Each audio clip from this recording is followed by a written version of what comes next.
Buletin Didik 22 Mac bersama saya Mimi Azira Abdullah. Assalamualaikum dan salam sejahtera. Inisiatif yang telah dilaksanakan menerusi Pelan Pembangunan Pendidikan Malaysia PPPM 2013-2025 menunjukkan pencapaian positif setakat ini. Menteri Pendidikan Fadlina Siddiq berkata sebagai contoh, kemasukan ke sekolah di semua peringkat menunjukkan peningkatan yang sangat ketara sekaligus memastikan kanak-kanak di negara ini terus berada dalam sistem pendidikan.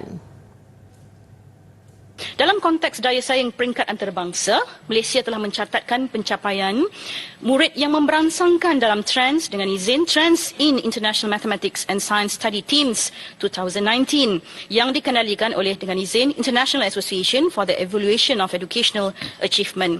Pencapaian skor individu murid dalam mata pelajaran sains adalah yang tertinggi sejak penyertaan Malaysia dalam Teams bermula tahun 1999.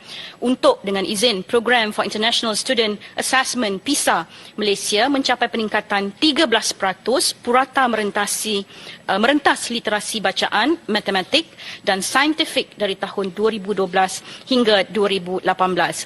Beliau berkata demikian bagi menjawab soalan Senator Susan Chemerai Anding yang ingin mengetahui sejauh mana tahap keberkesanan dasar dan inisiatif pendidikan semasa yang bertujuan memperbaiki kualiti pendidikan Malaysia pada sesi soal jawab lisan di Dewan Negara. Fadlina berkata Kementerian Pendidikan KPM sentiasa memberikan perhatian dan mendukung dasar pendidikan yang telah ditetapkan kerajaan termasuk memastikan kejayaan 5 aspirasi sistem pendidikan iaitu akses, kualiti, equity, perpaduan dan kecekapan yang terkandung dalam PPPM 2013-2025. Dalam usaha melengkapi PPPM 2013-2025 ini, KPM memastikan tunjang utama sistem pendidikan adalah kurikulum kebangsaan yang akan terus kekal relevan. Ini bagi memastikan anak murid yang lahir dari sistem pendidikan menggunakan kurikulum kebangsaan yang mempunyai sifat berdaya saing dan kompetitif apabila mereka tamat persekolahan. Fadlina berkata inisiatif yang terkandung dalam PPPM dipantau rapi oleh Unit Pelaksanaan dan Prestasi Pendidikan PADU dengan menetapkan sasaran indeks prestasi utama KPI yang tekal melibatkan pengurusan tertinggi KPM secara langsung dalam menyemak prestasi pencapaian. Dalam pada itu, Fadlina berkata KPM ketika ini turut memberi penekanan kepada memastikan kurikulum kebangsaan diintegrasikan dengan teknologi agar murid menjadi generasi fasih digital. Untuk itu, KPM dalam proses akhir memuktamadkan dasar pendidikan digital yang akan menjadi elemen penting dalam pengajaran dan pembelajaran. Mengenai kualiti guru, beliau berkata profesionalisme guru akan diperkasa menerusi pembangunan profesionalisme berterusan untuk memastikan semua guru KPM berkualiti, kompeten dan kekal bermotivasi dalam menjalankan tugas. Dalam pada itu, Kementerian Pendidikan seboleh mungkin tidak akan mengheret ibu bapa atau penjaga yang tidak menghantar anak-anak mereka ke sekolah menengah ke mahkamah. Fadlina Siddiq berkata langkah mewajibkan pendidikan peringkat sekolah menengah kepada anak-anak adalah bagi memberi penekanan akan kepentingan pendidikan kepada masyarakat. Kena dengan cadangan untuk mewajibkan sekolah menengah sekolah taman. Jadi jika perkara itu masih berlaku, apakah tindakan akan diambil kerajaan? Adakah akan saman ibu bapa? Oh, tidaklah sampai begitu. Walaupun implikasi undang-undang tetap ada. Tetapi apa yang kita nak buat sekarang ini, saya fikir adalah lebih kepada memberikan kefahaman tentang pentingnya pendidikan itu, satu. Yang kedua adalah untuk mengatasi isu keciciran di kalangan pelajar, dua. Yang ketiga adalah memastikan akses untuk pergi ke sekolah ini semua kanak-kanak dapat. Jadi proses yang kita panggil sebagai advokasi tentang pendidikan ini harus lari dengan kesedaran bersama dengan ibu bapa. Jadi dari semasa ke semasa KPM akan memastikan bahawa kita selarilah dengan ibu bapa ini juga, maknanya memberikan peringatan dalam masa yang sama memastikan bahawa mereka tidak ada isu untuk menghantar anak mereka ke sekolah. Yang penting anak-anak ini harus ke sekolah. Itu tumpuan kita hari ini untuk memastikan mereka semua berada dalam sistem kita. Katanya draft cadangan itu sudah diserahkan kepada pejabat peguam negara untuk tujuan penelitian dan masih perlu dibentangkan di Parlimen untuk diluluskan. Disoal mengenai penyelesaian terhadap segelintir ibu bapa yang tidak mampu meneruskan persekolahan anak mereka akibat masalah keuangan, Fadlina berkata kementeriannya menyediakan sebanyak 18 inisiatif bantuan keuangan bagi keluarga yang tidak berkemampuan. Sekiranya tidak berkemampuan, mereka boleh memohon bantuan mengikut proses yang ditetapkan.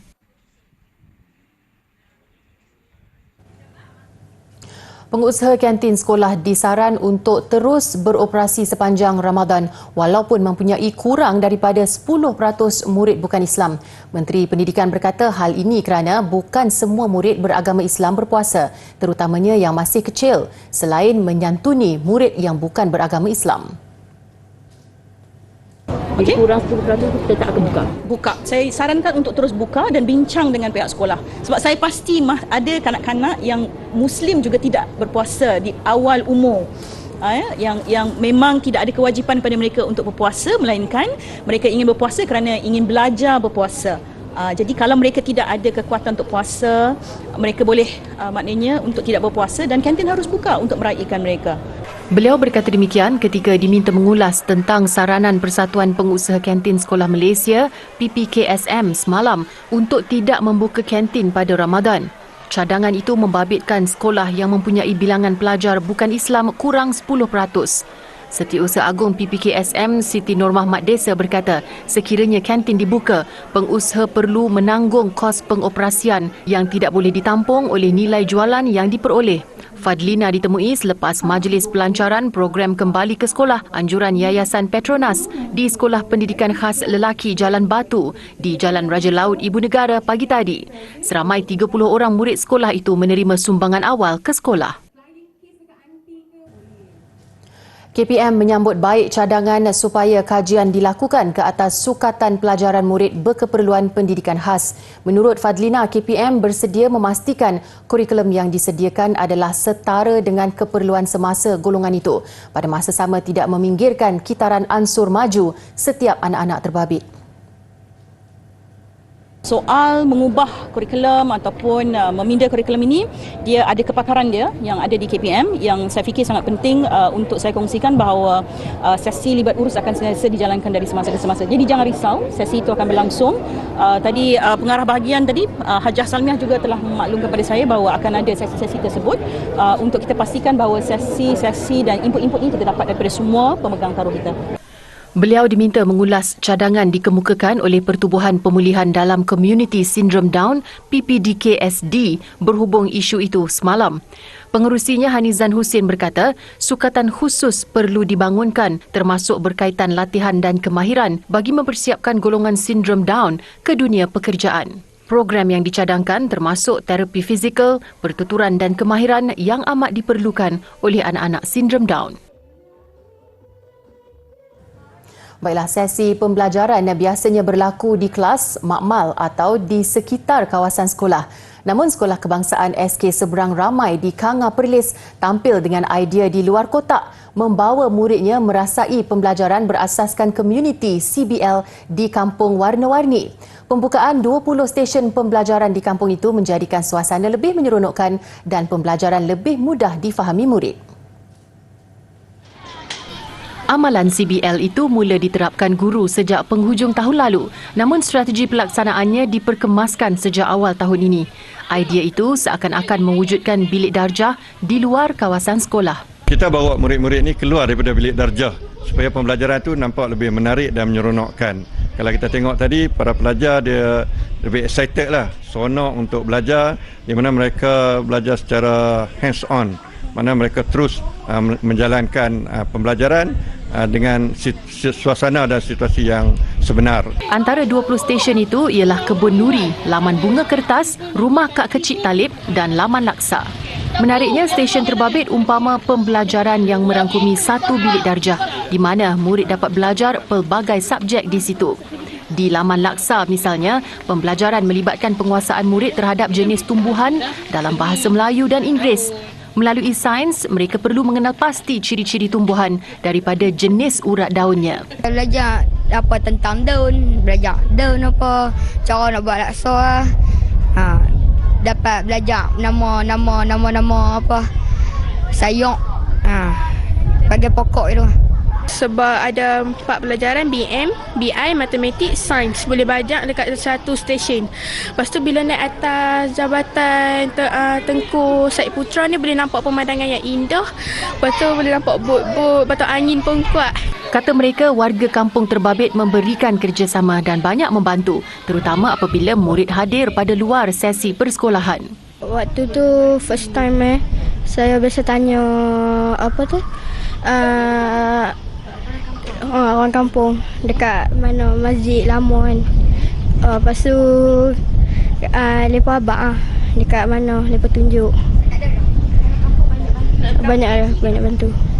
SK Seberang Ramai mempunyai 497 murid. Amalan CBL itu telah dimasukkan dalam takwim sekolah bagi penggal 2023-2024 di mana sesi pembelajaran bagi setiap kelas akan dilaksanakan di sini pada setiap Jumaat. Dengan amalan CBL itu, mereka kini menjadi antara 5 daripada 10,000 buah sekolah yang terpilih untuk bertanding dalam anugerah World's Best Schools. Ia seakan mengulangi kejayaan mereka sebelum ini di peringkat global menerusi program literasi kemilau pada acara pendidikan T4 World Education Week 2021.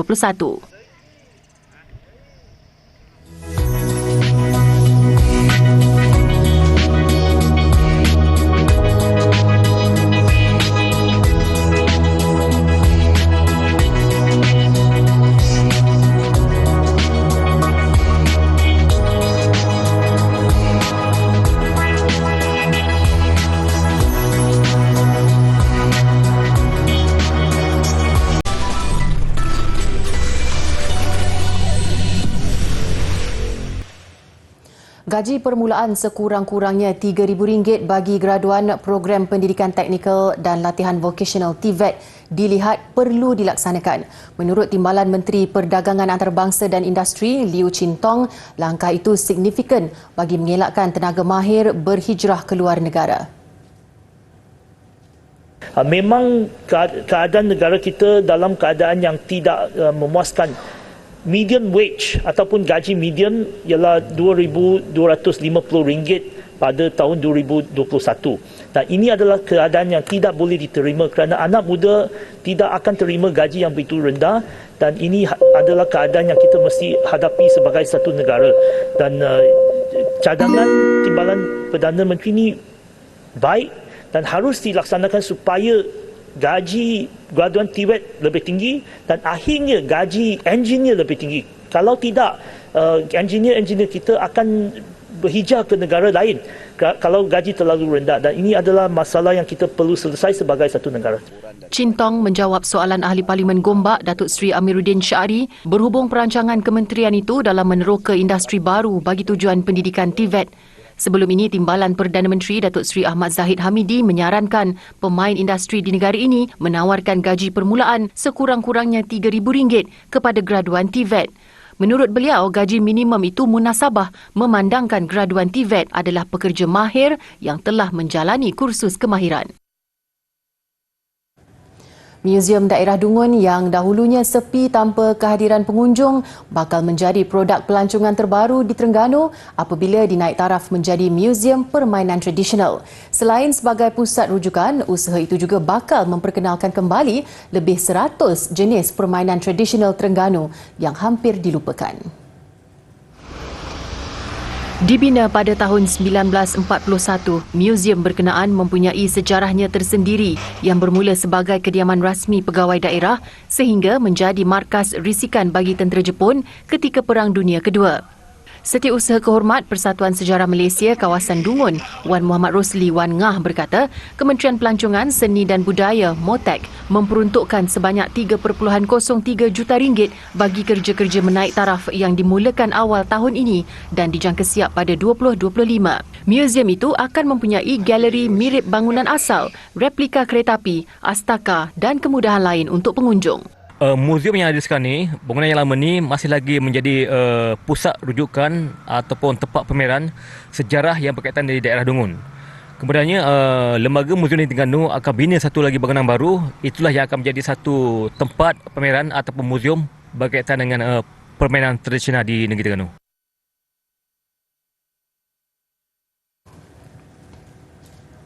Baiklah, sempena bulan Ramadan, Media Prima Berhad melancarkan skuad Seindah Kasih Jom Ronda bagi menyantuni golongan memerlukan. Skuad itu memulakan misi menjelajah hampir 200 lokasi di semenanjung Malaysia untuk mengagihkan set iftar dan barangan keperluan ke rumah anak yatim, orang tua, golongan ibu tunggal dan B40. Kami buat kempen ini sebab kami nak ada dua objektif. Satu, untuk mengingatkan semua orang that kita kena bagi balik kepada komuniti yang memerlukan. Dan secondly, kita nak unitekan semua Media Prima punya jenama di bawah satu payung lah. Payung Seindah Kasih. Jadi semua brand seperti REF Media Group, NSTP, Media Prima Audio dan macam-macam lagi, kami perlukan sokongan semua untuk menjayakan Seindah Kasih. Majlis pelepasan program itu disempurnakan oleh Pengerusi Kumpulan Media Prima, Datuk Seri Dr. Syed Hussein Al-Junid. Program disertai 6 kenderaan dengan 12 kru termasuk selebriti seperti Mimi Lana, Siti Saleha, Anas Rizwan, Syasha Abdul dan Luqman Hafiz. Untuk maklumat aktiviti dan program Seindah Kasih, orang ramai boleh melayari www.extra.com.my serta Facebook dan Instagram Jom Heboh.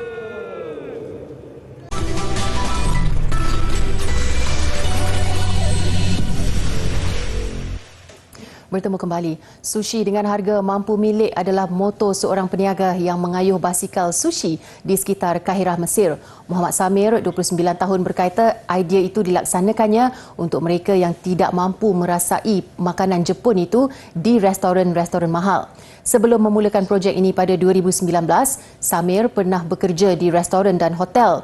Menurutnya, projek ini mendapat sambutan memberangsangkan kerana konsepnya lebih praktikal berbanding mengunjungi restoran sushi. Samir mengayuh dengan membawa sushi di atas papan dilindungi kaca untuk memudahkan orang ramai melihat makanan itu. Setiap sushi dijual pada harga £10 atau RM1.45. Tidak kisah mengusahakan perniagaan kecil ini, Samir berazam mengumpul wang dan pengalaman untuk mengembangkannya dan mungkin membuka kedai kecil sushi suatu hari nanti. Karakter popular Ahlan Simsim berkunjung ke Dubai baru-baru ini untuk memperkenalkan musim baru siri TV kanak-kanak Ahlan Simsim. Musim baru ini bakal memberi fokus kepada sifat kenali diri secara positif dalam kalangan kanak-kanak. Ahlan Simsim merupakan adaptasi program TV Sesame Street yang popular.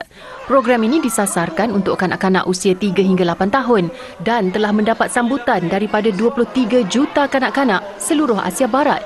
Untuk musim ke-7, pencipta dan pihak produksi mahu mengetengahkan topik-topik identiti kendiri positif dan kesihatan mental.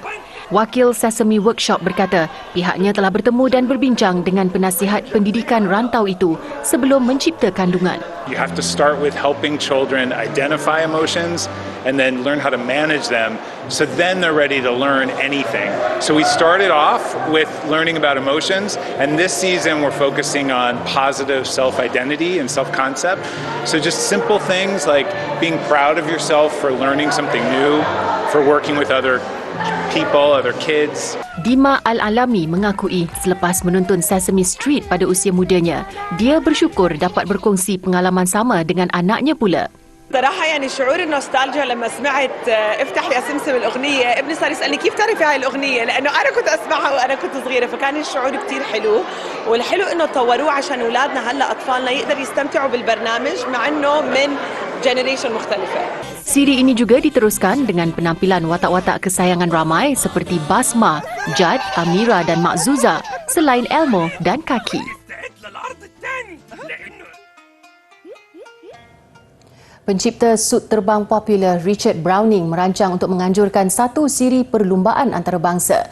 Kombinasi ala perlumbaan udara dan Iron Man itu bakal menyaksikan personaliti sukan dan selebriti bertarung di pelbagai lokasi indah di seluruh dunia. The format of the race series is going to consist of guys and girls, many of which you might notice are familiar faces, joining together in iconic locations over water, pushing the boundaries of human and machine technology. It's going to look like a mashup of the kind of Red Bull Air Race meets, I suppose, a Marvel superhero film. Browning berkata demikian pada satu sidang media di Laguna Park, London, tempat di mana jet suit melakar sejarah dunia pada 2018. Syarikatnya Gravity Industries turut mengumumkan telah menerima jumlah pelaburan 31 juta pound atau 170 juta ringgit dalam tempoh 6 tahun sejak ditubuhkan. Pihaknya bekerja dengan pakar-pakar paramedik dan pelbagai pasukan elit dan khas untuk membangunkan jet suit bagi tujuan awam dan ketenteraan. Browning berkata mereka juga dalam perancangan untuk melebarkan perniagaan dalam sektor latihan penerbangan dan hiburan.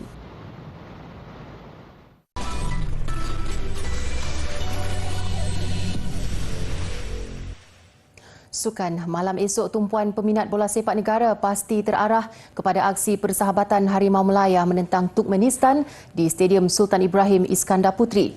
Sesuatu yang positif boleh diambil sebelum sepak mula jam 10 malam esok. Pengakuan Ketua Jurulatih Kim Pan-gon, kesukarannya memilih kesebelasan utama susulan kualiti terbaik yang dipamerkan pemain. To me, I'm very confident. Anyone, they can be first 11. So at this moment, I think since Dion joined, we complete all the squad here. So I feel that everybody very fit. So I think I'm headache, to make a first 11 and a 23 player for the games. Berdepan Turkmenistan, Pan-gon menyenaraikan 27 pemain. 9 daripadanya pemain yang beraksi di Piala AFF 2022 serta diperkuat 8 muka baru. Antaranya 2 pemain naturalisasi, Paulo Josue dan Endrick Dos Santos. Berdasarkan ranking dunia, Turkmenistan kini berada di tangga ke-135 berbanding Harimau Melaya 145. Namun pada pertemuan terakhir Jun tahun lalu di Stadium Nasional Bukit Jalil, Harimau Melaya mengejutkan Turkmenistan dengan kemenangan 3-1 menyaksikan Malaysia mara ke pusingan akhir Piala Asia 2023. We also want to prove ourselves that we are better team than Turkmenistan. We must be satisfied our performance to show them, our football philosophy, Malaysia DNA. So all the things we want to show to the fans. Apapun cabaran kali ini pasti berbeza dengan penampilan Turkmenistan bersama jurulatih baru Mergen Orazov. Pernah diiktiraf sebagai jurulatih futsal terbaik Turkmenistan 2020, Orazov juga mahu keputusan positif dalam tugasan sulungnya. Selain itu, cabaran lain buat Harimau Melaya apabila beraksi pada bulan Ramadan. Bagaimanapun, setiap pemain telah dipersiapkan dengan pengambilan nutrisi yang cukup bagi memastikan mereka tidak keletihan selepas seharian berpuasa.